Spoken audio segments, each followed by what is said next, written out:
before he ever healed the sick, before he ever walked on water or fed the thousands or raised the dead. Before any of it, Jesus stood in a small workshop in Nazareth and grieved the death of his Father. Not his Father in heaven, his father on earth, Joseph, the man who had raised him, the man who had taught him a trade, who had protected him, who had been there since before he was born, the quiet carpenter who, the Gospels tell us, took a frightened pregnant girl as his wife and claimed her child as his own. And then, somewhere in the hidden years, before the ministry, before the cross, Joseph died, and Jesus, still a young man, had to face the first great loss of his life. We have to be honest from the very start. The Gospels do not describe Joseph's death. They do not tell us when it happened, or how, or what was said. Joseph simply disappears from the story sometime after Jesus turns 12, and by the time the ministry begins, he is gone. The silence is total. But that silence is not empty, because we know things. We know the customs of their world, how a family grieved, how a son buried his father, what fell on the shoulders of the eldest son when the father of the house died. We know the earliest traditions of the church, which treasured the memory of Joseph's passing. And we know the heart of the young man who would one day weep at the tomb of his friend Lazarus, a young man who knew how to grieve. Because grief is human, and he was fully human.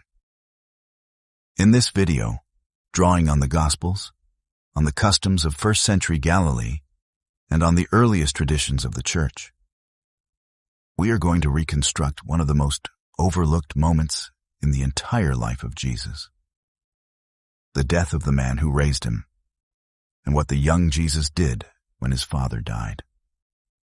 A note before we begin. Scripture is silent on Joseph's death. So much of this is a careful reconstruction, built from what we know of their world and the earliest traditions. Where we are imagining, we will say so. And to understand what Joseph's death meant to Jesus, we first have to understand who Joseph was to him. Because the bond between this father and this son began before Jesus was even born.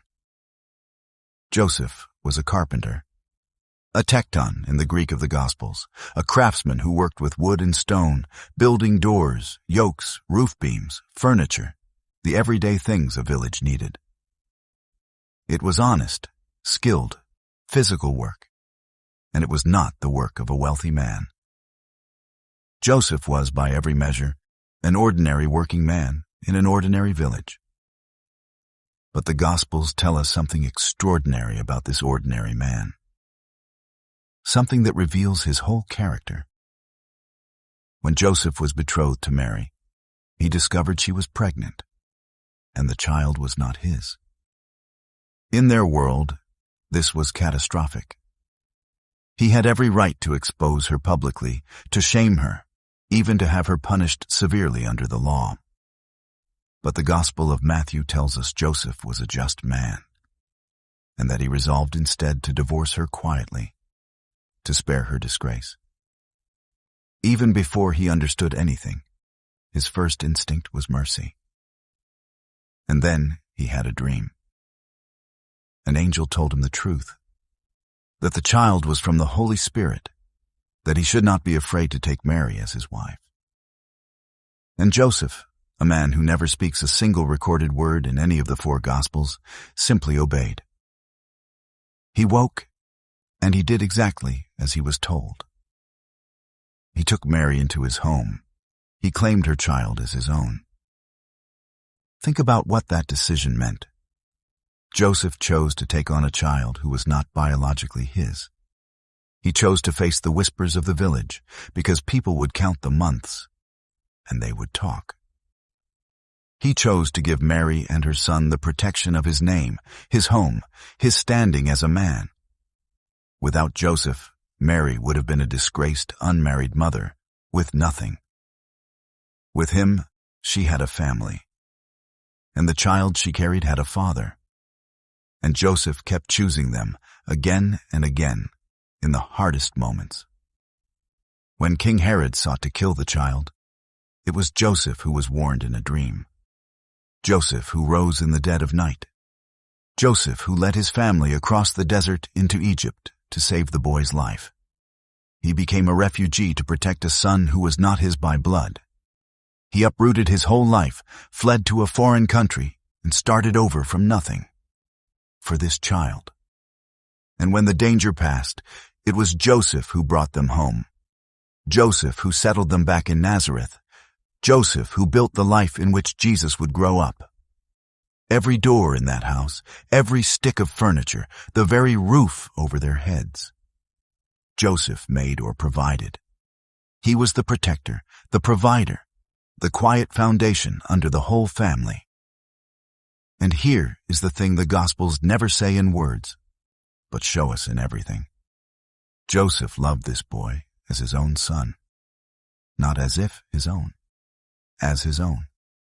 There is no hint anywhere that Joseph treated Jesus as a stepchild, as someone else's. He raised him, taught him, protected him, and, as we will see, gave him the trade that would define Jesus' entire early life. Joseph was, in every way that matters, his father. And the bond between them was forged in the place where fathers and sons in their world spent their days together. The workshop. In the world of first-century Galilee, a son learned his father's trade. It was how it worked. The father taught the son everything he knew, passing down the skill of generations, hour after hour, day after day, year after year. And so the Gospels tell us that Jesus, too, was known as a carpenter, the carpenter's son, and a carpenter himself. He learned the trade from Joseph. Picture those years. They are some of the most overlooked years in all of history, and yet they shaped the Son of God into a man. Joseph teaching Jesus how to choose good timber, how to hold a tool, how to make a joint that would hold for a lifetime, how to be patient with the wood, how to measure twice, how to take pride in honest work. The hands that would one day heal the sick and break the bread were first taught their skill by a carpenter named Joseph. And it was not only a trade Joseph taught him. In their world, the father was the one who taught the son the scriptures, who led the prayers in the home, who took the boy to the synagogue, who modeled what it meant to be a faithful man of Israel. Every Sabbath, every festival, every daily prayer. Jesus would have learned the rhythm of faith first from Joseph. Watching his father pray, listening to his father read the words of the prophets. Think about the strange and beautiful mystery in that. The one Christians believe was the Son of God learned to pray in human words, partly by watching a village carpenter. The eternal Word learned the scriptures, as a boy, from Joseph reading aloud by lamplight. There is something almost overwhelming in the humility of it. That God, becoming human, would learn the things humans learn in the ordinary way, from an ordinary faithful man. And here is a thought worth sitting with. When Jesus later taught the crowds, he spoke constantly about a father. He told a story about a father running to embrace a lost son. He taught people to pray to God as Father. He spoke of a father who knows what his children need before they ask. Where did a young man learn what a good father is? He learned it, in human terms, from Joseph. The tenderness, the protection, the patient teaching, the quiet provision. Jesus had lived inside that kind of fatherhood every day of his early life. When he wanted to show people what God's love is like, he reached for the image of a father. And somewhere behind that image stood the carpenter who had raised him. And the years went on. The boy became a youth. The youth grew toward manhood. And all through those years, the Gospels are almost completely silent. The famous hidden years of Jesus, in which we are told only that he grew and became strong and increased in wisdom, and that the favor of God was upon him. Behind that single sentence lies perhaps 20 years of ordinary life. 20 years of Joseph and Jesus in the workshop, of meals at Mary's table, of Sabbaths and festivals and the quiet rhythm of a family.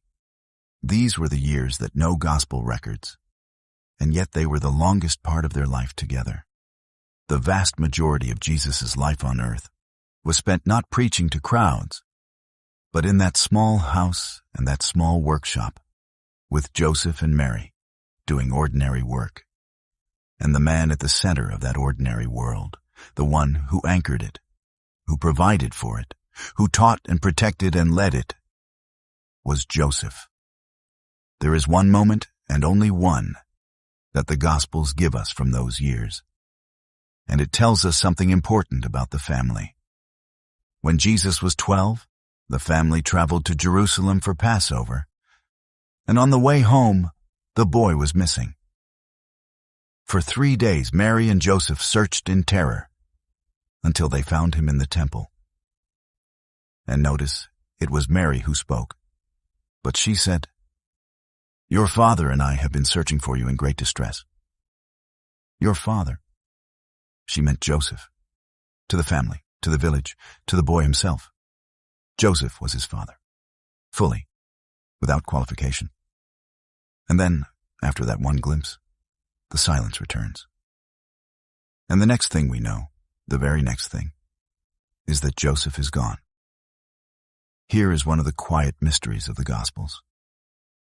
Joseph is present all through the early story, the betrothal, the birth, the flight to Egypt, the return, the temple when Jesus is 12. And then he simply vanishes. He is never mentioned again as a living person. He is not at the wedding at Cana. He is not there during the ministry. He is not at the cross. And the Gospels give us one detail that makes his absence unmistakable. At the very end, as Jesus hangs dying on the cross, he looks down at his mother and at the disciple John, and he entrusts Mary to John's care. "Woman, behold your son. Behold your mother." And from that hour, John took Mary into his own home. Think about what that tells us. If Joseph had still been alive, there would have been no need for this. A wife belonged with her husband. Jesus would not have given his mother into another man's care if her husband were still living. The fact that he had to make provision for Mary, that she was, in effect, a widow needing protection, tells us plainly that by the time of the crucifixion, Joseph was dead. So somewhere in that long stretch of silence, after Jesus was 12, and before the ministry began around the age of 30, Joseph died. We are not told the year. We are not told the cause. The earliest traditions suggest Joseph was older than Mary, perhaps significantly so, which would mean he died of age, in the natural course of things, while Jesus was a young man, still living and working at home. And here is what that means. When you sit with it, it means that the death of Joseph almost certainly happened during the hidden years. In that small house, in that quiet village, with only the family present. No crowds, no gospel writer recording it. Just an ordinary family facing the most ordinary and most devastating of human events, the death of a father. And it means that the young man who was there, who almost certainly cared for Joseph as he aged, who was present when he died, who buried him, was Jesus. Because think about the situation. Jesus was, as far as the village knew, Joseph's eldest son. And in that world, when a father aged and weakened, it was the eldest son who bore the responsibility. The son who took over the workshop. The son who provided for the household. The son who cared for the dying father, who closed his eyes at the end, who saw to his burial. All of that would have fallen to Jesus. So while the Gospels are silent, the shape of what happened is not really in doubt. In the years before he began his public mission, Jesus watched his earthly father grow old. He likely took over the carpentry, providing for the family with his own hands. He cared for Joseph as he declined, and when the end came, he was there. The Son of God sat at the deathbed of the carpenter who had raised him. Now let us do what the Gospels do not, and gently imagine the death of Joseph, built from the customs of their world and the tender traditions the early church preserved. Because while we cannot know the details, we can know the shape of it. And the earliest Christian traditions held that Joseph died one of the most peaceful deaths imaginable, surrounded by the two people who loved him most, Mary, his wife, and Jesus, the son he had raised. Picture the scene as the traditions and the customs suggested. An old man, his strength gone, lying in the small house in Nazareth. He has worked with his hands his whole life, built doors and beams and yokes, provided for his family, fled to Egypt and back, raised a son who was not his by blood and loved him as his own.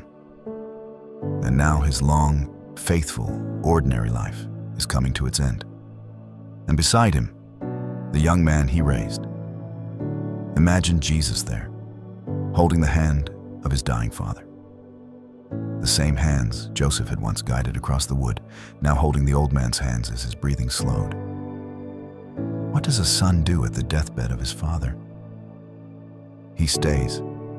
He holds on. He says the things that need saying. He gives comfort. And surely Jesus, who loved more deeply than anyone who ever lived, did all of it. Did he speak words of comfort? Did he pray over him? Did Mary weep, and did her son hold her too? We are not told, but we know this family. We know the love that bound them, and we can be certain that Joseph did not die alone or unloved. He died in the arms of the Holy Family, with his wife and his son beside him. And there is something almost beyond words in this. When you hold it in the light of who Christians believe Jesus was. Because if Jesus was truly the Son of God, then Joseph died with the author of life himself holding his hand. The one who would conquer death was present at the deathbed of the man who raised him. No one in history has ever had a death attended like that. The carpenter of Nazareth, an ordinary working man, breathed his last with God incarnate at his side, grieving him. This is why, in the traditions of the church, Joseph became known as the patron of a peaceful death, of dying well, surrounded by love. Because the tradition remembered Joseph's passing as the model of how a faithful person hopes to die. Not alone, not in fear, but at peace, with those you love beside you, your life's work done, your family safe. Joseph died, the tradition holds, in the arms of Jesus and Mary. And countless people ever since have prayed for a death like his. And then he was gone. The quiet carpenter who never speaks a word in the Gospels, who asked for nothing, who simply obeyed and protected and provided and loved. Joseph died. And the young man he had raised was left to do what every grieving child must do, to say goodbye, to bury him, and to carry on. But before we follow Jesus into that grief, sit a moment longer in what this death meant, because there is a depth here that is easy to rush past. Joseph was the first person Jesus ever lost. Think about that. In all the years of his life up to this point, Jesus had not yet buried anyone he loved. And the first death to touch him directly, the first grave he ever stood over, was his own father's. There is a particular weight to the first great loss of a life. The moment the world first teaches you that the people you love can be taken, that nothing here lasts forever. Jesus learned that lesson the way we all do, by losing someone irreplaceable. And consider what was lost beyond the man himself. Joseph was the keeper of the family's security. As long as Joseph lived, Jesus was a son in his father's house, protected, guided, with someone older and wiser standing between him and the full weight of the world. The death of a father moves a young man across an invisible line. Suddenly, there is no one ahead of you anymore. Suddenly, you are the one others lean on. Jesus crossed that line when Joseph died. The boy who had been taught and protected became the man who would teach and protect. And it happened, as it happens for so many, at a graveside. There is also something to be said about how Joseph died versus how Jesus would die. Joseph's death, the tradition holds, was the gentlest imaginable. Old age, his family around him, peace, his life's work done. It was the death we would all choose, and it stands in such contrast to the death his son would one day face. Young, violent, public, abandoned by most of his friends. The father was granted the peaceful end. The son would be denied it. But in those quiet years in Nazareth, before any of that, Jesus was simply a young man who had been given the gift of a father who died well, surrounded by love. And he would carry the memory of that peaceful death into his own, far harder one. So what did Jesus do when Joseph died? The Gospels do not tell us. But the customs of their world tell us exactly what would have fallen to him as the eldest son. And the heart of the man tells us how he would have done it. First, he would have grieved. Truly grieved. We must not skip past this, because it matters enormously. Christians believe Jesus was fully God, but also fully human. And a fully human young man who loses the father who raised him feels it the way any of us would. The crushing weight, the disbelief, the hollow ache of a world suddenly missing someone who had always been there. And we have proof that Jesus grieved like this. Real, human, tearful grief. Years later, when his friend Lazarus died, the Gospel of John records the shortest and one of the most powerful verses in the whole Bible. Jesus wept. He stood at the tomb of a friend and he cried.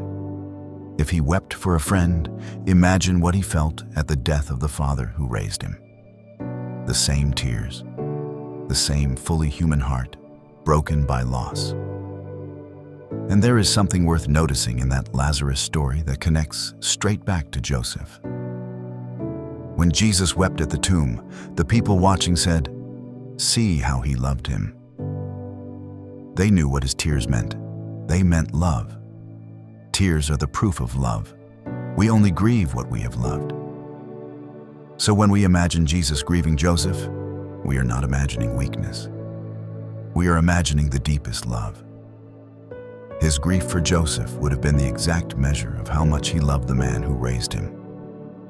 And by every sign, he loved him completely. Then, in their world, came the immediate work of burial. In first-century Galilee, burial happened quickly, usually within a day, and the duties fell to the family, especially the eldest son. Jesus would have helped prepare Joseph's body, washing it, anointing it with oil and spices, wrapping it in linen cloths. The hands Joseph had taught their trade now performed the last act of care for the man who taught them. Think about the tenderness and the pain of that. Jesus, washing and wrapping the body of his father. The same intimate, loving care a child gives a parent at the end. He would have done it himself or helped, because that is what a son did. And because love demands to perform these final acts itself rather than hand them to strangers. And there is a quiet echo here that the early Christians would not have missed. Joseph's body was washed, anointed with spices, and wrapped in linen, then laid in a tomb. Years later, the body of Jesus himself would be washed, anointed with spices, and wrapped in linen, and laid in a tomb. the son who tended his father's burial, would one day receive the very same care at the hands of those who loved him. There is a strange tenderness in that symmetry. Jesus knew exactly what was done for the beloved dead, because he had done it himself for Joseph. Then the burial itself. The body would have been carried to the family tomb, likely a cave or a rock-cut tomb where the family's dead were laid. The community would have gathered, as villages do, to mourn with the family. And Jesus, as the eldest son, would have led the family in the rituals of grief, the prayers, the mourning, the laying of his father to rest. And then came the part that is hardest of all, and that every grieving person knows. After the burial, after the mourners go home, after the rituals end, life has to go on. And it went on for Jesus the way it goes on for everyone who has lost a parent. He woke up the next morning in a house that no longer held his father. He walked into a workshop where Joseph would never stand again. He picked up the tools his father had taught him to use, and he kept working, because the family still had to eat, and he was the provider now. And here is something deeply moving to consider. For some years after Joseph's death, we do not know how many, Jesus most likely continued as the carpenter of Nazareth, providing for his widowed mother, running the workshop his father had left him. The Son of God spent years after his father's death, simply being a faithful son, working with his hands, caring for his mother, keeping the household together. Before he ever preached a word, he carried his family through grief and provided for them, day after ordinary day. That is what Jesus did when Joseph died. He grieved. He buried his father with his own hands. And then he carried on, caring for his mother, providing for his family, bearing the loss the way every human being must, in the quiet, ordinary days that no one records. Why does this overlooked moment matter so much? Why should we care about the death of a carpenter that the Gospels do not even describe? Because it shaped the man, and it shaped the way he would one day meet everyone else's grief. Think about it. When Jesus later stood before grieving people, the widow of Nain, weeping behind the body of her only son, the sisters Martha and Mary, devastated at the tomb of their brother Lazarus, all the broken-hearted who came to him, he was not meeting their grief as a stranger to it. He knew it from the inside. He had buried his own father. He had felt the hollow ache, the empty chair, the world made smaller by a death. When he wept with the grieving, he wept as one who had grieved. There is a profound comfort in this for anyone who has ever lost someone, because it means that when Christians speak of Jesus understanding human suffering, they are not speaking of a distant God who only watched from above. They are speaking of someone who sat at a deathbed, who washed a body for burial, who walked home from a grave to an emptier house, who knew exactly what it is to lose someone you love and have to keep living anyway. He understands grief because he grieved. And consider what the death of Joseph did in practical terms, how it positioned everything that came after. When Joseph died, Jesus stepped into the role of provider and head of the household.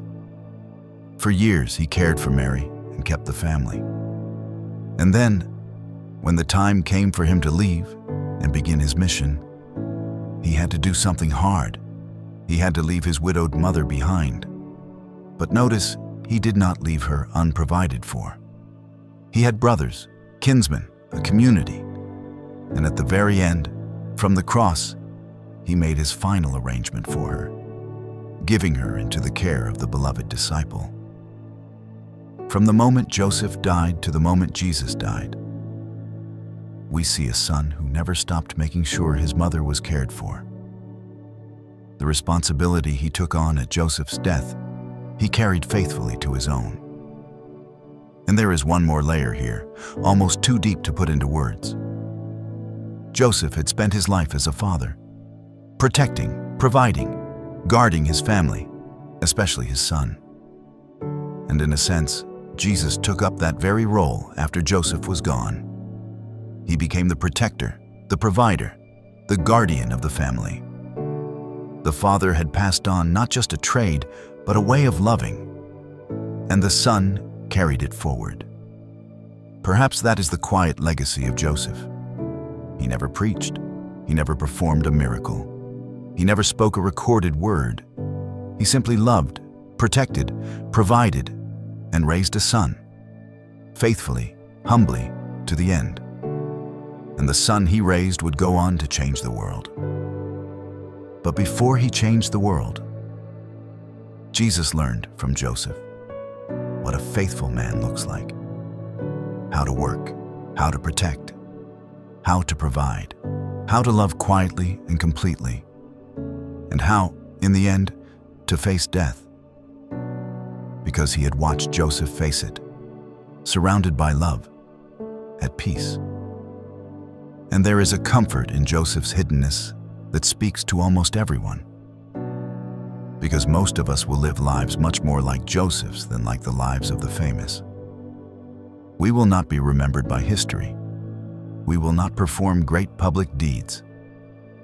We will simply work and provide for the people we love, and try to be faithful in the small, unrecorded duties of ordinary days. Joseph's life says that this is not a small thing, that a quiet, faithful, ordinary life, a life of showing up, of providing, of loving without applause, can be the most important life imaginable. Joseph raised the Son of God by being faithful in obscurity. The hidden life is not the wasted life. It may be the holiest life of all. And it is worth remembering that Jesus chose to spend the overwhelming majority of his life in exactly that hidden way. In Joseph's world, doing Joseph's kind of work. Roughly 30 years in Nazareth, and only about 3 in public ministry. For every year Jesus spent preaching and healing, he spent 10 in the quiet life of a carpenter's household.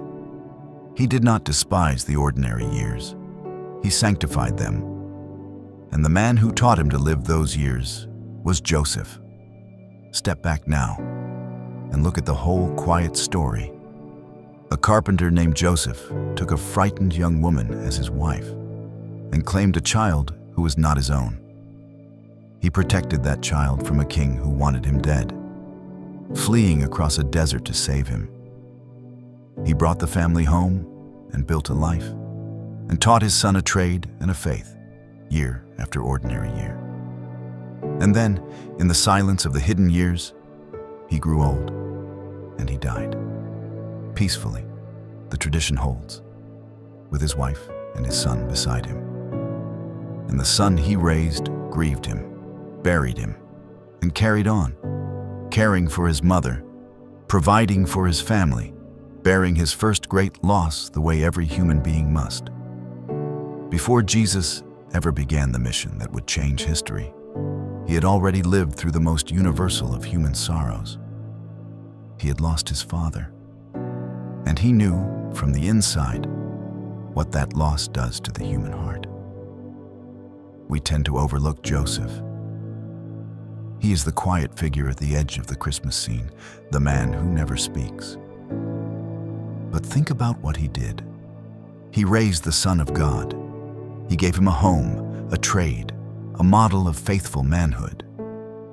And when his work was done, when the boy was a grown man, strong and wise and ready, Joseph passed quietly from the story, his task complete.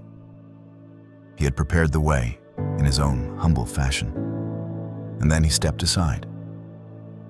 And the love between this father and this son did not end at a deathbed in Nazareth, because Christians believe that Jesus would, in time, conquer death itself, the very death that had taken Joseph.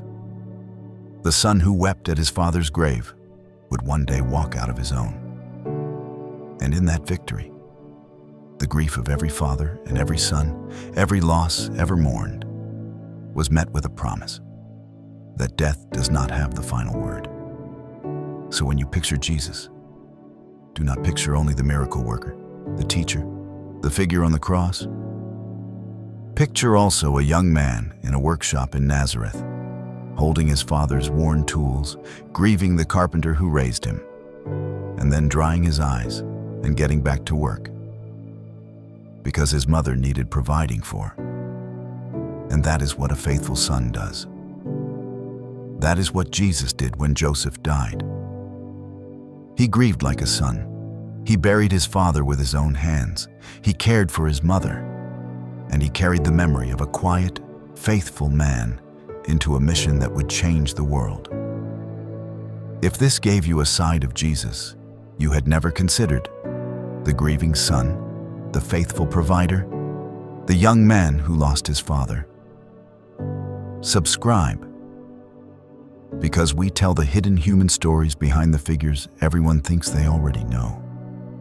Tell me in the comments what moved you most. That Joseph chose to raise a son who was not his own? That he died in the arms of Jesus and Mary?